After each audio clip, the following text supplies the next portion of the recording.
ஒரு நட்சத்திரம் வெடிக்கும் போது அது பூமியிலிருந்து 7000 ஒளியாண்டுகள் தூரத்துல இருந்தாலும் அதோடைய வெளிச்சம் மனிதர்களுடைய கண்களுக்கு பகல் நேரத்திலேயே ரொம்ப அழகா தெரிஞ்சிருக்கு. அப்போ அந்த வெடிப்பு எவ்வளவு சக்தி வாய்ந்ததா இருக்கணும்னு நீங்க கொஞ்சம் யோசிச்சு பாருங்க. மனித வரலாறுல பதிவு செய்யப்பட்ட ரொம்ப பிரகாசமான சூப்பர்னோவால ஒண்ணு கிபி 1006வது நூற்றாண்டுல உருவான எஸ்என் 1006 அப்படின்ற ஒரு சூப்பர்னோவா.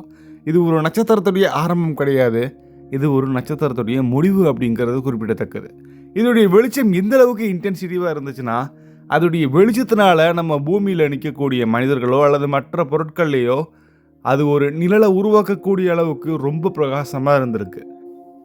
இந்த அளவுக்கு ஒரு பவர்ஃபுல்லான ஒரு சூப்பர்னோவா நடந்திருக்குன்னா அதை நம்ம விசிட் பண்ணாமல் இருக்கவே கூடாது. ஸோ இப்போ நம்ம போகக்கூடிய இடம் எஸ்என் 1006. அதை பற்றின எல்லா தகவலையும் நம்ம தெரிஞ்சுக்க போகிறோம். அது எவ்வளோ வேகமாக நகருது, அது எப்போ வெடிச்சுது, அதோடைய வெளிச்சம் எப்போ நம்ம கண்ணுக்கு வந்தது, இப்போ இருக்கக்கூடிய டெக்னாலஜியை யூஸ் பண்ணி நம்ம போனோம்னா எத்தனை வருடங்களாகும் அதை நம்ம பார்க்குறதுக்குன்னு பல நீங்கள் யோசிக்காத விஷயங்களுக்கான பதில்களையும் இதில் நீங்கள் தெரிஞ்சுப்பீங்க. ஸோ லைக் பண்ணிவிட்டு ஃபுல்லாக பாருங்கள். நான் உங்கள் லோகபால் கார்த்திகேயன். இப்போ நம்ம அதை எக்ஸ்போஸ் பண்ணுவோம். Expose everything.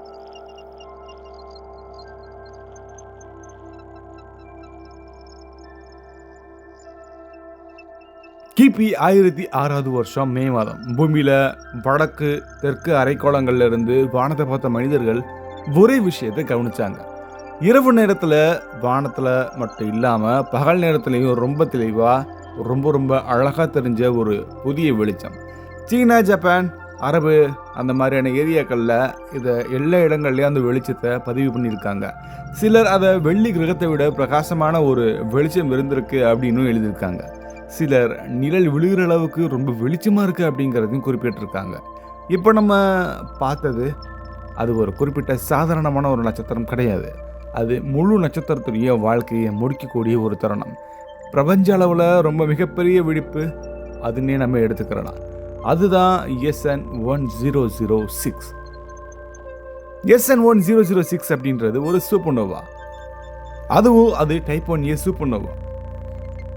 இதுக்கான அர்த்தம் இது ஒரு தனி பெரிய நட்சத்திரமாக வெடிச்சது இல்லை. இது 2 நட்சத்திர அமைப்பில் இருந்து ஒரு ஒயிட் ஸ்டார் அதுக்கு பக்கத்தில் இருக்கக்கூடிய துணை நட்சத்திரத்திலிருந்து மெதுவாக அதோடைய மேஸ் எல்லாமே இழுத்து அந்த ஒயிட் ட்வார்ஃப் ஸ்டார் சூரியனை விட ரொம்ப சின்ன அளவில் இருந்தாலும் ஆனால் அதோடைய மேஸ் சூரியனுக்கு சமமாகவும் சூரியனோட அதிகமாகவும் இருந்திருக்கலாம். அதில் மேலும் மேலும் பொருள் சேர சேர அது ஒரு முக்கியமான ஒரு குறிப்பிட்ட எல்லையை தாண்டும் போது அந்த எல்லையை நம்ம அது வெடிக்கக்கூடிய தருணம்னு நம்ம எடுத்துக்கலாம். இதை நம்ம சந்திரசேகர் லிமிட்னு நம்ம சொல்லுவோம். சுமார் 1.4 மடங்கு, அதாவது சூரியனை விட அதிக நிறைய இருக்கக்கூடிய அந்த எல்லையை அடையும் போது அந்த வெள்ளைக்குள்ள நட்சத்திரம் தன்னை தாங்க முடியாமல் ஒரே நொடியில் அணு அளவில் அது வெடிக்கும். அது வெடித்து சிதறும். அதுதான் எஸ்என் 1006.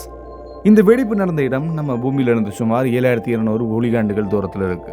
பூமியிலிருந்து சுமார் 7700 ஒளியாண்டுகள் தொலைவில், அதாவது லியூபஸ் அப்படின்ற ஒரு கான்ஸ்டலேஷனில் நம்ம ஒளியோட வேகத்துக்கு பயணம் பண்ணோம்னா அடுத்த 7200 வருடங்களில் அந்த வெடிப்பை நம்மளால் பார்க்க முடியும். அந்த இடத்த நம்ம போய் சேர முடியும். ஸோ அந்த வெளிச்சம் நம்மளை வந்து சேர்றதுக்கு சுமார் 7200 ஆண்டுகள் வரும் அப்படிங்கிறதுக்கு தான் இதுக்கு அர்த்தம்.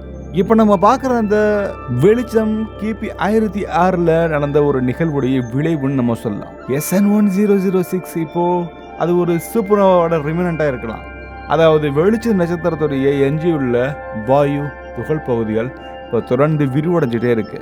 அந்த நெபுலாவுடைய விட்டம் சுமார் 60 ஒளியாண்டுகள், அதுக்கு அதிகமாக கூட இருக்கலாம். நட்சத்திரத்துடைய வெடிப்பு நடந்த அந்த தருணத்தில் அங்கே இருக்கக்கூடிய கேஸ் எல்லாமே வினாடிக்கு ஆயிரக்கணக்கான கிலோமீட்டர் வேகத்தில் எக்ஸ்பேண்ட் ஆகிருக்கும். இன்றைக்கி கூட அந்த வாயுக்கள் வினாடிக்கு 5000 கிலோமீட்டர் அப்படின்ற வேகத்தில் விரிவடைகிறத நம்ம பார்க்குறோம். இந்த வேகத்தில் நம்ம பூமியில் நம்ம கற்பனை செய்ய முடியாத எந்த விதமான வெடிப்பையும் நம்ம மெஷர் பண்ணவும் முடியாது. எஸ்என் 1006 உடைய டெம்பரேச்சர் பற்றி நம்ம முக்கியமாக தெரிஞ்சுக்கணும். பல அடுக்குகளாகவே இது இருக்குது. வெளிப்புற அதிர்வு அலைகளில் வாயுக்கள் கோடிக்கணக்கான டிகிரி வெப்பநிலைக்கு சூடாகுது. குறிப்பாக எக்ஸ்ரே வெளிச்சம் வெளியிடக்கூடிய பகுதி இங்கே 10 மில்லியன் டிகிரி செல்சியஸ் வரையும் வெப்பம் இருக்குது. இது சூரியனுடைய மையத்தை விட பல மடங்கு அதிகம். இந்த வெப்பநிலையில் தான் இரும்பு, ஆக்சிஜன், சிலிக்கான் மாதிரியான கனமான தனிமங்கள் எல்லாமே உருவாகி பிரபஞ்சத்தில் பரவுது. SN1006 மனிதர்களால் முதல்ல எப்படி கண்டுபிடிக்கப்பட்டதுன்னு ஒரு மிகப்பெரிய கேள்வி இருக்குது. அது அந்த நேரத்தில் ஒரு டெலஸ்கோப் மூலமாகவும் கிடையாது. அது மனிதர்களுடைய கண்களால் மட்டும்தான். தொலைநோக்கி கண்டுபிடிக்கப்படுறதுக்கு முன்னாடி, பல நூற்றாண்டுகளுக்கு முன்னாடி இந்த சூப்பர்னோவா மனிதர்களால் பதிவு செய்யப்பட்டிருக்கு. சீன வானியல் அறிஞர்கள் அதை ஒரு கெஸ்ட் ஸ்டார்னு சொல்கிறாங்க. அரபு நாட்டை சேர்ந்தவங்க அதை அலி-இப் ரிட்வான் அப்படின்னு சொல்லுவாங்க. அதோடைய பிரகாசம், அதோடைய நிறம் பற்றி ரொம்ப தெளிவாக எழுதியிருக்காங்க. இந்த வரலாறு பதிவு இன்னைக்கு விஞ்ஞானிகளுக்கு ஒரு மிக முக்கியமான ஒரு டேட்டாவாக இருக்குது. நவீன காலத்தில் SN1006 நம்ம ஃபர்ஸ்ட் டைம் அறிவியல் ரீதியாக ஆய்வு செஞ்சது ரேடியோ டெலஸ்கோப் மூலியமாக தான். அதை தொடர்ந்து ஆப்டிக்கல் டெலஸ்கோப் மூலியமாகவும், எக்ஸ்ரே அப்சர்வேட்டரிஸ் மூலியமாகவும், காமரே இன்ஸ்ட்ருமெண்ட்ஸ் மூலியமாகவும் இதை நம்ம பார்த்துருக்கோம். குறிப்பாக சந்திரா எக்ஸ்ரே அப்சர்வேட்டரி SN1006 உடைய இந்த ஷாக் வேவ்ஸ் எல்லாமே அதனுடைய வேகமாக பயணிக்கக்கூடிய பல விஷயங்களை ரொம்ப தெளிவாக காட்டுது. அந்த மின்னணுக்கள் ஒளியுடைய வேகத்துக்கு நெருக்கமாக ரொம்ப வேகமாக பயணிக்குது. இது காஸ்மிக் ரேஸுக்கு எப்படி உருவாகுது அப்படிங்கிறதுக்கு புரிஞ்சுக்கிறதுக்கான ஒரு மிகப்பெரிய உதவி. SN1006 உடைய ஒரு ஸ்பெஷல் ஆக்டிவிட்டி அதோடைய காஸ்மிக் ரே ஆக்சலரேஷன். இந்த சூப்பர்னோவா ரெமினன்ட் பிரபஞ்சத்தில் ரொம்ப உயர்ந்த ஆற்றல் இருக்கக்கூடிய துகள்களை உருவாக்கக்கூடிய ஒரு இயற்கையான ஒரு இடம். ஷாக் வேவ், மின்னணுக்கள், புரோட்டான்ஸ் எல்லாமே மீண்டும் வேகப்படுத்தப்படுது. அந்த செயல்முறை நம்ம மில்கிவே கேலக்சியில் காஸ்மிக் ரேஸுடைய முக்கிய மூலங்கள்லேருந்து ஒன்று. இது நம்ம தெரிஞ்சுக்கக்கூடிய ஒன்றா கருதப்படுது. இப்போ ஒரு சின்ன இமேஜினேஷன். இந்த பிரம்மாண்டமான நெபுலா, அந்த வெடிக்குது இல்லையா சூப்பர்னோவா, அந்த சூப்பர்னோவா நம்மளுடைய சூரிய குடும்பத்தில் இருந்துச்சுன்னா என்ன நடந்திருக்கும்? முதல்ல அது பூமிக்கு பக்கத்தில் இருந்துருந்துச்சுன்னா பூமியில் உயிர் வாழ்கிறது கண்டிப்பாக சாத்தியமே இல்லை. டைப் 1 சூப்பர்னோவாவில் படுத்தக்கூடிய காமா ரேஸ் பூமியுடைய வளிமண்டலத்தை சேதப்படுத்தியிருக்கும். ஓசோன் லேயர் முற்றிலுமாக அழிந்திருக்கும். ஆனால் உண்மையிலேயே அது ரொம்ப தூரத்தில் இருக்குது. அதனால் அது நமக்கு எந்த விதமான பாதிப்பும் கொடுக்கல.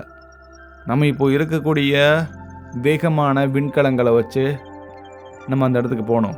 உதாரணமாக வினாடிக்கு சுமார் 17 கிலோமீட்டர் வேகத்தில் பயணிக்கக்கூடிய வாயேஜர் ஸ்பேஸ் கிராஃப்ட் அந்த வேகத்தில் நம்மளுடைய டெஸ்டினேஷனான SN1006க்கு போகணும்னா பல கோடி ஆண்டுகள் ஆகும். 7200 ஒளியாண்டுகள் அப்படிங்கிறது இப்போ இருக்கக்கூடிய டெக்னாலஜிக்கு மனிதர்கள் போக முடியாத, அடைய முடியாத ஒரு தூரம். இது நம்ம யூனிவர்ஸ் எந்த அளவுக்கு பெருசாக இருக்குது அப்படிங்கிறத நமக்கு ரொம்ப டீப்பாக உணர்த்துது. இதில் விரிவடையக்கூடிய வாயுக்களுடைய இயக்கத்தை பார்த்தோம்னா அது ஒரு ஆழமான, அழகான, சக்தி வாய்ந்த, அமைதியான, ஒவ்வொரு வினாடியும் அந்த க்ளவுடை ரொம்ப பெருசாக இருக்குது. இந்த வாயுக்கள் இருக்கக்கூடிய தனிமங்கள் எதிர்காலத்தில் ஒரு புதிய நட்சத்திரங்களையும் சில கோள்களையும் உருவாக்கலாம். ஒரு காலத்தில் ஒரு நட்சத்திரம் முடிவுக்கு வந்துச்சுன்னா அந்த இடத்துல எதிர்காலத்தில் புதிய கிரகங்களோ நட்சத்திரங்களோ உருவாகும் அப்படிங்கிறது அர்த்தம். இது நமக்கு சொல்லக்கூடிய ஒரு முக்கியமான செய்தி ரொம்ப சிம்பிள் தான். ஒரு நட்சத்திரத்துடைய மரணம் கூட ஒரு பிரபஞ்சத்தில் வளர்ச்சியில் ஒரு முக்கியமான ஒரு பங்கு. நம்ம சுவாசிக்கக்கூடிய ஆக்சிஜன், நம்ம உடலில் இருக்கக்கூடிய இரும்பு எல்லாமே இந்த மாதிரியான ஒரு மிகப்பெரிய வெடிப்புலேருந்து வெளிப்படுத்தக்கூடிய ஹெவி எலிமெண்ட்ஸ். ஸோ இது ஒரு அழிவில்லை, இது ஒரு மாற்றம்னு சொல்லலாம். இது முடிவில்லை, இது ஒரு தொடக்கம். பிரபஞ்சம் அமைதியாக இருக்குது நம்மளுடைய கண்ணோட்டத்தில், அதுதான் உண்மை. ஆனால் அந்த சைலன்ஸ்குள்ளே எக்கச்சக்கமான நிகழ்வுகள் நடக்குது. காலத்தையுமே இடத்தையுமே கடந்து நம்ம இப்போது பல விஷயங்களை பார்த்துக்கிட்டு இருக்கோம் இல்லையா? இது எல்லாமே இந்த யூனிவர்ஸோடைய ஒரு முக்கியமான ஆக்டிவிட்டின்னு சொல்லுவோம். இது ஒரு கேள்வியை கேட்கும். இந்த யூனிவர்ஸில் நம்ம எவ்வளோ சின்னவங்க? அந்த கேள்விக்குள்ளே தான் இந்த பிரபஞ்சத்துடைய உண்மையான பெருமையே ஒளிஞ்சிருக்கு. ஸோ பொறுமையாக வானம் சொல்கிறத கேளுங்க. கண்டிப்பாக ஃப்யூச்சரில் வானத்தில் நீங்கள் பார்க்குற ஒவ்வொரு புள்ளிகளும் நம்மளுடைய சேனலில் இருக்கோ, அதுக்கு உங்களுடைய சப்போர்ட் வேணும். ஒரு வினோதமான, ரொம்ப இன்ட்ரெஸ்டிங்கான ஒரு ஸ்பேஸ் ஆக்டிவிட்டியும் அல்லது ஸ்பேஸ் எலமெண்ட்டையும் நோக்கி கண்டிப்பாக நம்ம பயணத்தை ஸ்டார்ட் பண்ணலாம் அடுத்த வீடியோலையுமே. பாய்.